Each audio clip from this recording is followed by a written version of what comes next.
Welcome to the Industry Experts Panel at PortfolioWealthGlobal.com. My name is Michelle Holliday. Today we are welcoming a new guest, Mr. Chris Duane. Chris is a very well-known guest in the precious metals sector, specifically silver. Chris Duane was a 30-year-old millionaire working at his family's East Coast car dealerships when he walked away from it all to become a citizen journalist. He sold his house in 2005 and started renting just before the real estate crash. Chris warned everyone who would listen about the collapse and the paradigm change coming to America. His YouTube channel, The Greatest Truth Never Told, has received over 3.5 million views in less than 1 year. Chris, welcome to the show. Thank you so much for being here. How are you? I'm great. Chris, now you were banned from YouTube just now for about 2 weeks. Could you explain to our audience what happened and how you feel about this in terms of free speech in the United States? Well, it's actually a progressive thing. It's been going on for quite a while. When I first got onto YouTube, I had very quick success. It became viral very quickly, and I was able to get 30,000 subscribers very quickly. And then I noticed I was still putting out good quality work, and even putting more effort into it. And the, ROI and return on investment was getting progressively slower. And you noticed that there would be periods where you would get throttled, where you would expect people to watch something and then it would just totally tail off, totally unexpectedly, down 80%, week over week. Didn't quite make sense. And then for a while there, it would go back up. And then at one point I was demonetized, and it was over copyright claims, which, okay, I understood. You take some lessons and, what you can and cannot do on YouTube. So I was demonetized for 6 months at one period, and then I came back, and then things were good. But most recently, they've done this adpocalypse, and for a lot of these guys, thankfully I don't rely on YouTube advertising anymore. But it really, just cut the legs out from a lot of these guys who were putting a ton of effort in there, putting a lot of good work out there, and a lot of the videos that they had created that were good quality stuff that is rings for a long time would simply get demonetized, and that for a lot of guys, including myself, it was 75% cut on what we would normally make. I went from $4,000 to a few $100s in advertising, almost overnight. So wow, yeah. So and that's been going on for me at least over 2 years, and I know for some other guys maybe a little bit longer. And people go, you get my subscribers go, oh, get off of YouTube, we'll ban YouTube. YouTube does not care about the truth movement. If you look at the majority of the views, it's music videos, kids unwrapping, people jumping off roofs. We're an right. annoying part of this whole Google complex. So the final thing is this past 2 weeks, I had a video from 2015 that showed, supposedly a Russian leaked video that showed, supposed CIA crisis actors dressed up as ISIS and beheading, these people that you kept seeing in the news, these guys in orange jumpsuits, and they would behead them. But it was clear that these were just actors goofing around. Literally put the fake rubber knife to the guy's throat. They would pretend, and then they'd slap the head, and they'd be laughing. And it was a totally mind-blowing video to see. And I lined it up with the actual video that was released, and there was no blood, no guts, no nothing, just a bunch of guys goofing off. And that got banned a week, probably now 2 weeks ago, taken off of YouTube against their community policy. And I challenged it and saying there was nothing against it. There was no violence. There was no actions. It was guys goofing off. And I was showing that, what's going on. No response, and the charge still stands. So that was strike one. Then I did another video, probably a week ago, and it showed what I thought I saw a second shooter on the ground in Vegas. And it was one that somebody had sent me through Instagram. And I watched it 50 times, and I've watched it 50 times since then. It just, if it's not, I don't know what it is, because it looks really bad. But it showed a security guard looks like he's dropping down and just unloading in the backs of people, and the camera moves away like in that instance, and the flashes, I was in the Marine Corps, like I know how people get when they're going to go shoot. The sound, everything just lined up, and it looked really bad. Now, I had already had that experience with the crisis actors, with the ISIS beheading videos, and I did not post that video on YouTube. I put a screen capture of what looked like the blast of a rifle going into the back of people, but it was blurry, grainy, and certainly not definitive, and didn't show anything. And I even said in the video, I'm not posting this because I do not want to strike against my account. I learned my lesson. But if you're interested, here is the link to the video that you can go see on Instagram that I saw.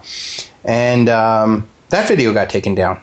And the even more ironic thing is, by the time my video got taken down, the video I linked to was taken down on Instagram. So it's not even like YouTube can go, well, you were linking. No, it was a dead link by the time they even got to it. So, and I've said this for a long time. One of my most popular videos I've ever done was the 3 coming false flags, which I had done almost 5 years ago to the date. And I said that the United States has got 3 fundamental challenges to kick this paradigm forward. Number 1 is a military threat. Number 2 is the unsustainable financial system that they have.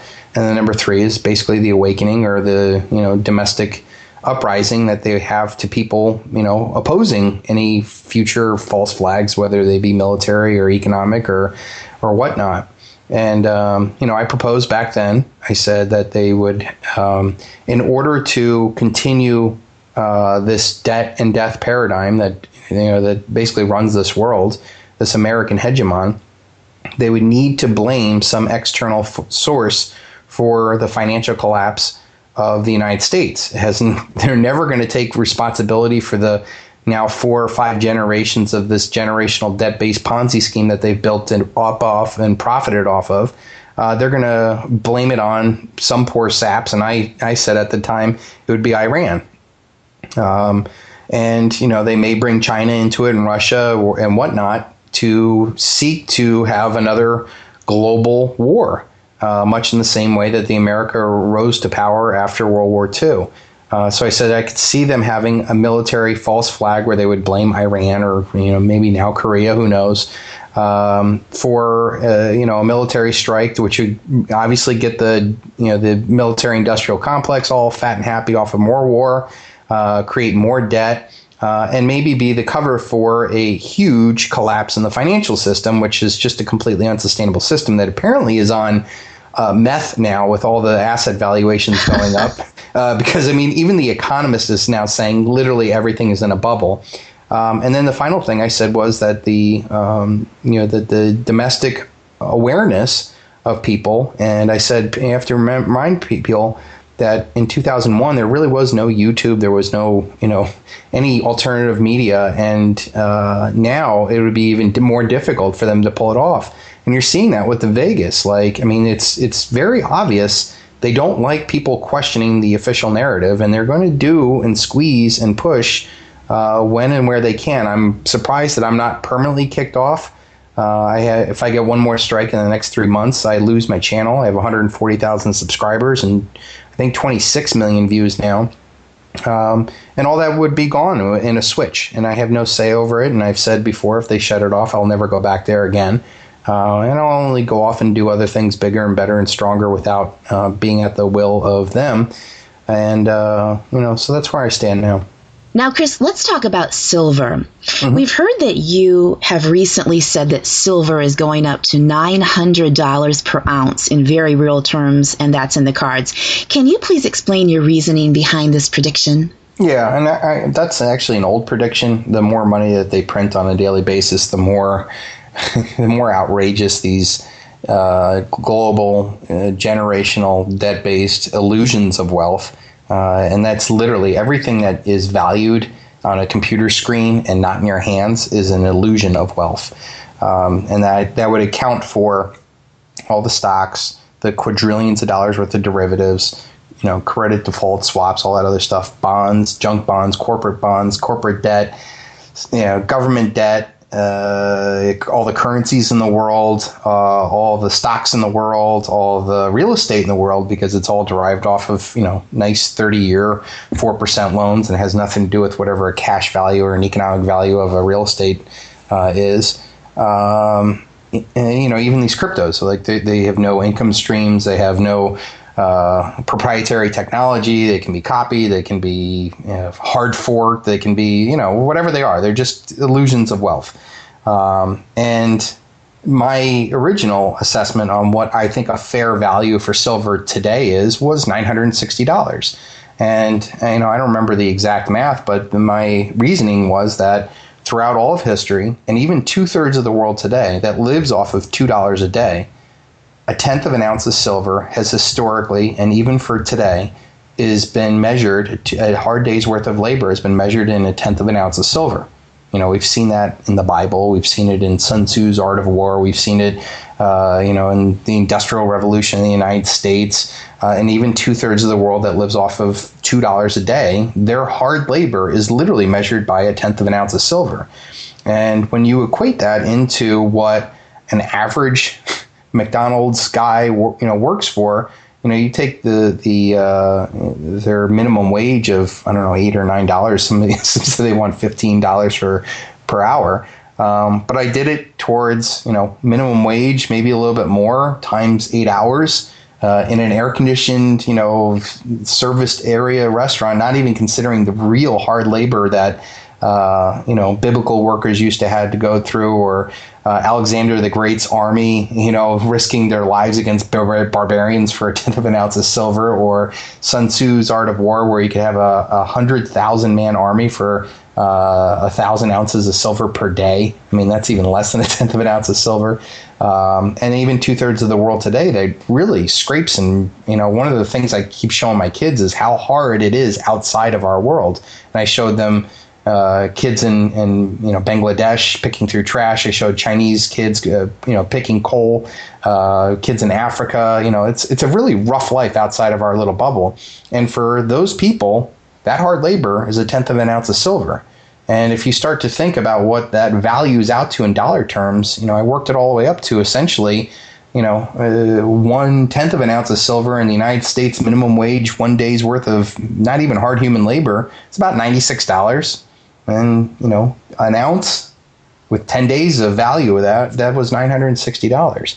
But watching the global ridiculousness, the Economist cover is saying that everything's in a bubble. I think today that Bitcoin surpassed Morgan Stanley in market cap, surpassed Netflix, surpassed PayPal. There's a lot of bubble money out there, but there's not a lot of real, tangible assets out there.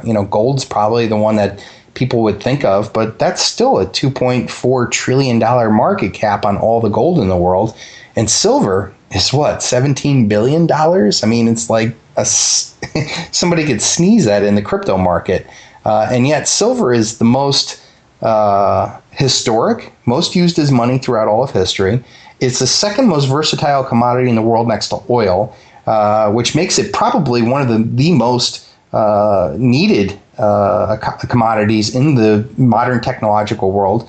The value add to silver to, computers, medicine, military technology, all sorts of huge renewable energy like solar and stuff like that are just massive.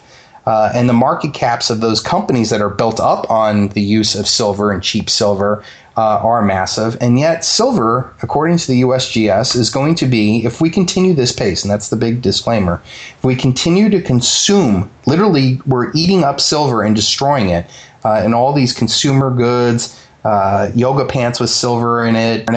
It's literally like being used as if it's copper, and it's a precious metal. But if we continue to consume silver at this pace, the U.S. Geological Survey said that silver will be the first element on the periodic chart to become extinct. And when I called them or emailed them and to clarify that, he says if we don't have a massive revaluation of silver, that this continued pace of just reckless abandon of destroying this precious, unique, and valuable metal, there's only a certain amount on the ground, and we can see the end of it.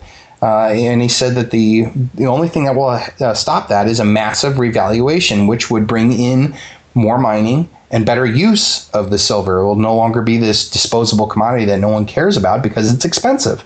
You can't imagine using gold and throwing it away. Like, all the gold in the world that's ever been mined has been treasured and taken care of. And there's literally 6 times more physical ounces of gold above ground than there are of silver. And yet silver trades at 1 to 72, gold to silver ratio.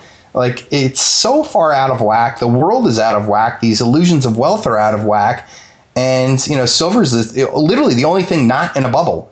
And yet people don't buy it. And I don't even care anymore.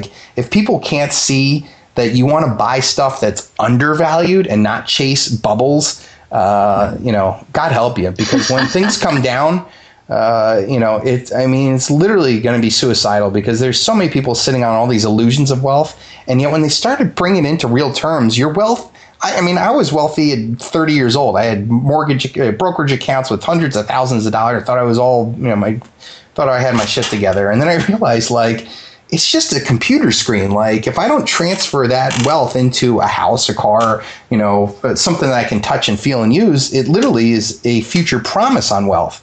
And that's when I started switching things around. I'm like, no.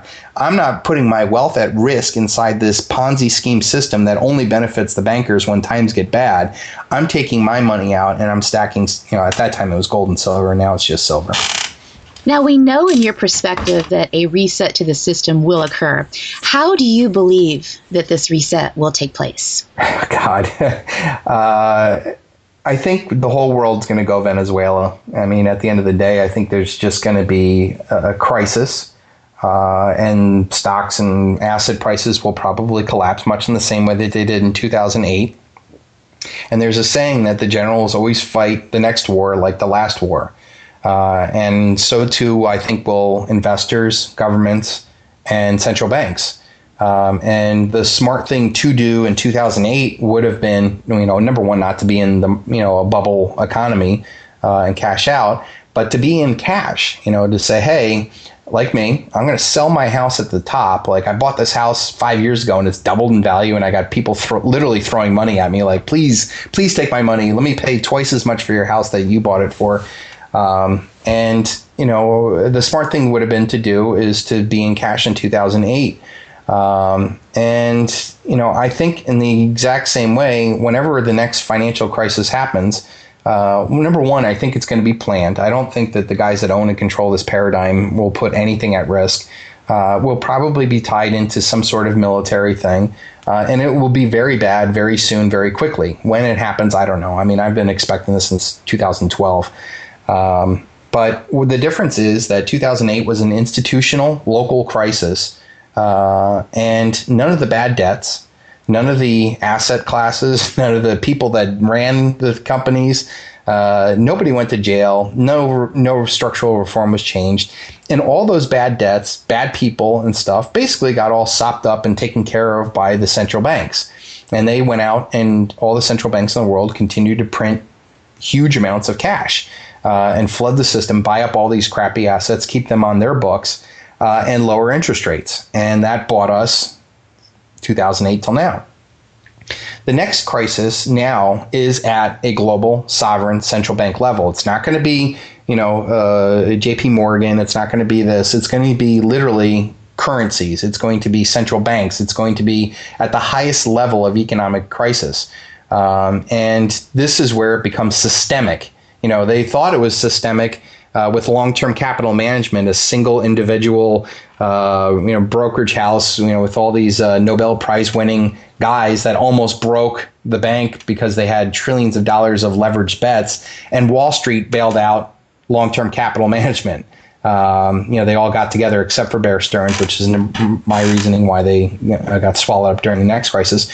But then 2008, some 8 or 9 years later after LTCM, then they have now a institutional crisis. Now Wall Street is the problem, basically doing the exact same thing long-term capital management did with all these leveraged bets and crappy loans, and then things go sideways, and then they can't control it anymore. They make a ton of money on the way up and then expect to get bailed out on the way down.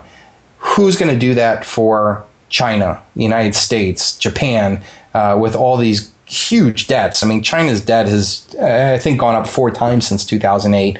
The United States is, I think, doubled, if not, close to tripling it in that time period. And we're talking trillions of dollars. They're not, insignificant amount of money. So whenever the next crisis happens, I believe that we'll have some sort of, military shock, economic shock, stock markets will crash, people will start clamoring and worrying about all these things that they seemingly have forgotten about in 2008. I don't forget 2008. Everybody else can go, oh, things are going to be fine. This time it's going to be much worse.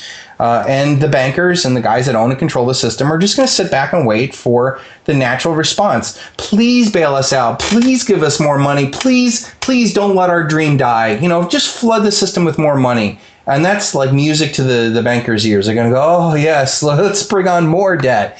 And what I think will end up happening is that this time it's not going to work like last time. It was smart to be in cash. Well, I think cash is going to be the worst position because they're going to destroy the value of the currency, to destroy the value of the debt, to try to reset the system through inflation. And that's what Venezuela is doing. They're trying to reset a system by simply printing more and more money. And now they're going to have 2,500% inflation this year on top of the hundreds and even thousands of percent that they've already been suffering under.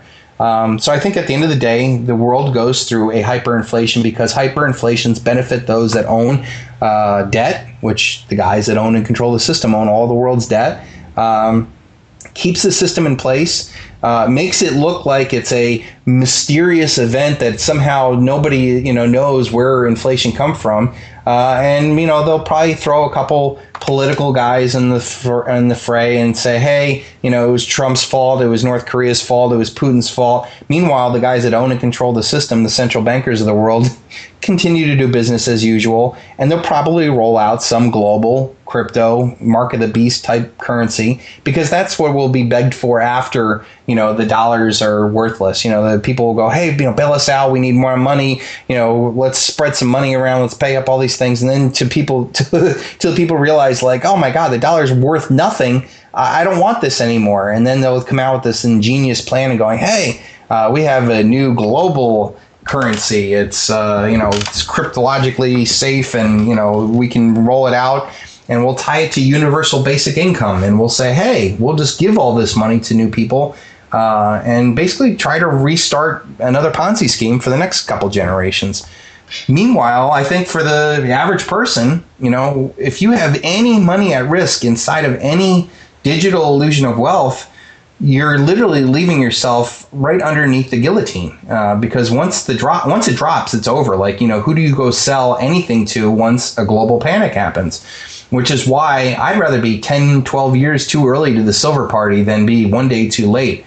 Because at the end of the day, I look at it as Exeter's pyramid. John Exeter was a Federal Reserve guy, and he talked about liquidity. So I got this chart that I've used from Demonocracy, I think 100 times in my video, showing the liquidity pyramid of the world. And it goes from quadrillions of dollars of derivatives to trillions of dollars worth of stocks and bonds and real estate and businesses and cash, and then finally gold. And then at the very teeny tip, the Demonocracy left out, but I added, was the $17 billion worth of silver, which is the most liquid, the most historic, the most trusted, the most used, and it's got commodity values that I think far exceed, whatever their monetary value is. And I'd rather be at that tip of that spear than anywhere else along that liquidity pyramid. And I've seen that pyramid before. So you believe silver is the protection against something happening to us, God forbid, like Venezuela. You believe silver will be transferable and it will be something that we can use as money? Yeah, I mean, what people go, oh, what are you going to do? Use a silver dime to go buy food? Yeah, like 5,000 years of history shows that when paper currencies collapse, people go back to what works. SRS Rocco did an article about 1 ounce of silver bought 6 months worth of food in Venezuela last year. I don't know what it could buy this year. But yeah, I mean, at the end of the day, this is the thing.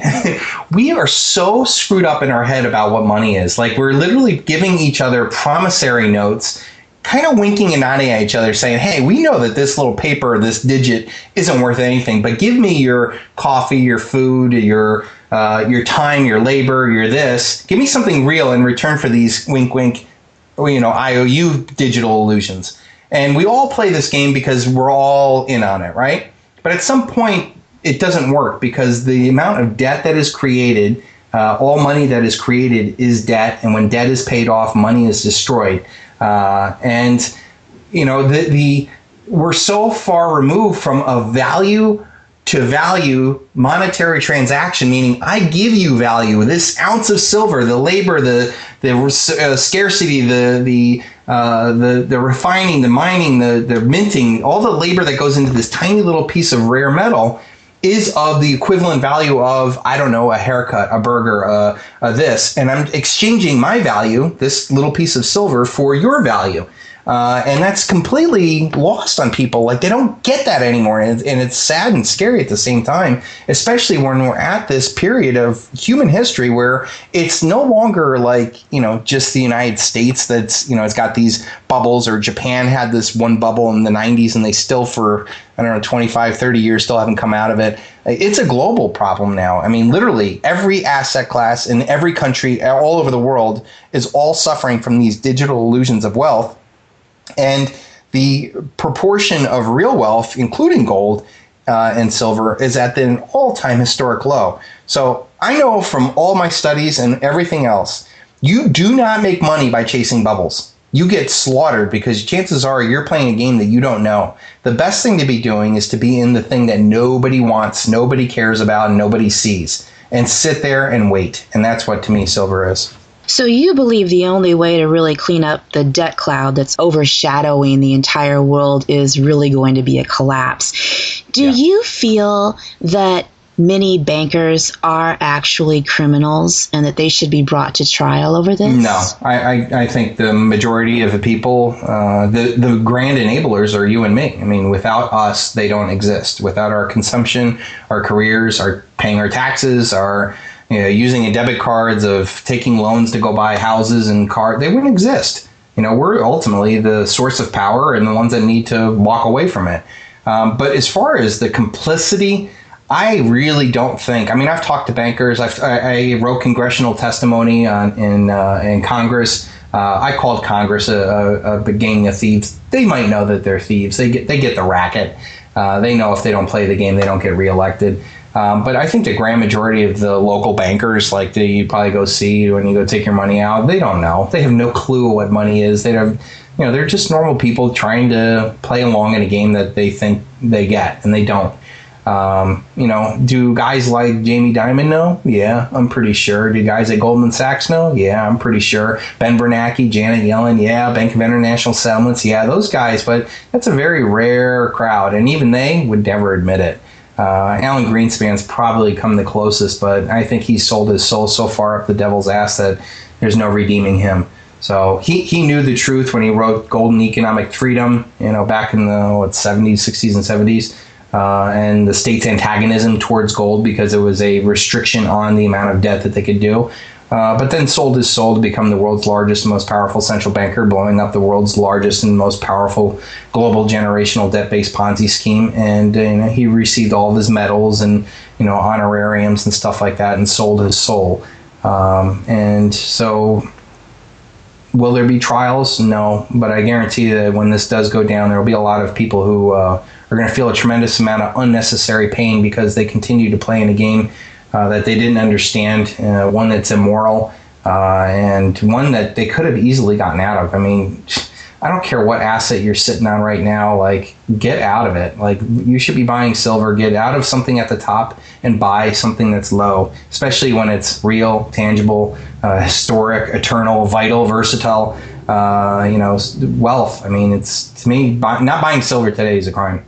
Chris, is there any other asset that you... I wish there was. People ask me all the time, Chris, you're so into silver. Dude, let it go. And I'm like, I've been at this for 12 years, and I can't find another asset class. Like gold, I try. Like, I like holding gold. I like the feel of it.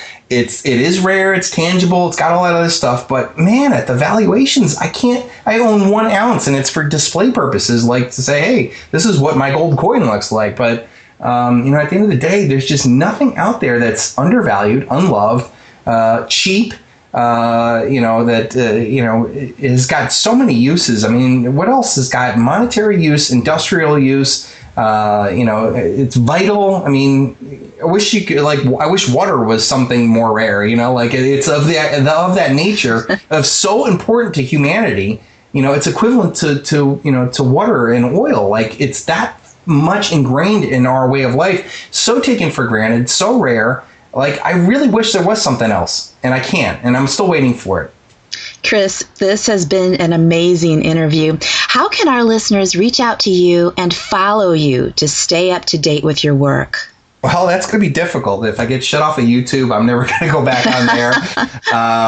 Probably the best thing to do, and even on my website, like, I switched servers and stuff. So I did start an Instagram, but it's not even, all this stuff. So, I mean, you can go to Silver Shield Exchange on Instagram, but it's more about me with my yoga and my readings and stuff than it is about silver. And But I do, on a weekly basis, come out with a new silver design at the Golden State Mint. It's called a mini mintage program, and every week I come out with a brand. So I like silver, but I thought, hey, I got a better way of making silver. I make new silver designs every week, and they're only made that week. So now I'm taking something that is, silver in general that I like, and now putting, collectability on it, and it's priced the same as it would be a maple leaf or an eagle. And yet they go up in value far dramatic because they're now collectors with certificates of authenticity. They're never going to be made again, and they become extremely valuable over on top of whatever the value of silver is. So you can see that at Golden State Mint, and it's, you can Google that with mini mintage. And if not, you can, hopefully my YouTube channel is still around. It's The Greatest Truth Never Told on YouTube. We got, I think, 140,000 subscribers. And I've been on there since 7 years now. So, and you're only temporarily banned. Yeah, so for 2 weeks I cannot upload anything. So I can't say, oh, YouTube sucks and here's what happens. I can't even do that. But even for the next 3 months, if they pull another video, I lose the whole channel. Like, I've put up 1,100 videos over 7 years. Like, it's not an insignificant amount of work. To be arbitrarily taken down, and I've challenged all of the things, and I haven't even gotten a response back. Like, tell me, like, dude, you can't put a screen capture of a flash of a grainy picture of a guy that may be shooting people in the back. I mean, like, I don't even get, like, morally, why wouldn't you, like, that's like me saying, I have evidence to please go, officer, go look and go get that bad guy, and they're saying, no, you can't do that. Like, I mean, it makes no sense whatsoever. And then the other video, the crisis actors, I did CR and then ISIS, showing guys literally smoking and joking, pretending dressed up as Taliban or ISIS guys, cutting off guys' heads, on green screens. Like, I mean, it was mind blowing. And yet that got taken down, and then this Vegas shooter. So I don't know if there's any other videos on there that they're going to just say, hey, this is inappropriate and goes against the guidelines too. I mean, there's 1,100 of them up there. They certainly got enough pick. I'm sure I've said something. But, up until then, I mean, this also says to me that maybe this is getting to the crisis point where, if something bad does happen, what better way of shutting everybody down, shutting down, the internet. You get all these guys who have made this career and built up a lot of reputation and a lot of followers off of it. If things get really hairy and scary, the government might say, you're either with us or you're with the terrorists. And I'd be like, dude, there's always a middle ground. There's it's not the terrorists and I'm not with the government, but there's logic, there's truth, there's reasoning, there's a middle ground, there's peace, there's solutions that can be had. And I think that when things get hairy and scary, that kind of fascist type hammer will come down, and channels like mine will be gone. And I'm not going to stick my neck out to scream, because it's very dangerous to be right when the government considers you wrong. I remain adamant. I'm not one to go with the tide. I know what is true. I know how this game ends. It doesn't end well for those that are, playing in these, bubbles and digital illusions of wealth and stuff like that. I've watched far too many bubbles in my life with stock bubbles and real estate bubbles and crypto or whatever it is going to be. Bubbles never end well, and I'd rather be into something cheap, safe, no counterparty risk, and it's got a lot more uses other than being cool coins. I mean, at the end of the day, if the industrial value of silver, I'll melt all my stuff and I'll sell it to Apple, where they're making, huge profit margins and huge market caps off of that. Or, maybe the government needs it for, the next war or something like that, whatever it is. But I am so bullish on silver, especially when everything else is in a bull market and silver is in a bear. I really wish there was something else, because I feel like I have almost too much of it, so it's I guess a good problem to have, but I really would like to eventually transfer out of that into real estate companies, technologies and stuff like that, but only after a massive reset. So I give the example of the Confederacy under the Civil War. After the Civil War was over, you could buy huge plantations for a couple ounces of gold. After Weimar Germany's collapse, you could buy city blocks, and Weimar Republic for, a couple ounces of gold. And my feeling is that when this all ends, I may be able to buy an acre of land for an ounce of silver, and maybe even more, because there's, I think 8 billion arable acres of land in the world, and there's only about 1 billion ounces of silver. So, that ratio alone, 1 ounce of silver should buy 8 acres of land. And God knows we're nowhere near that valuation right now. Yeah. So I continue to stack, the undervalued stuff and watch all these bubbles blow up, because I have no way am I putting my family's wealth at risk. Chris, this has been an honor to have you on as a guest. Thank you so much for taking the time to be with us today. Yeah, thank you. Mr. Chris Duane, the mind behind the YouTube channel, The Greatest Truth Never Told. For the Industry Experts Panel, I'm Michelle Holliday at PortfolioWealthGlobal.com.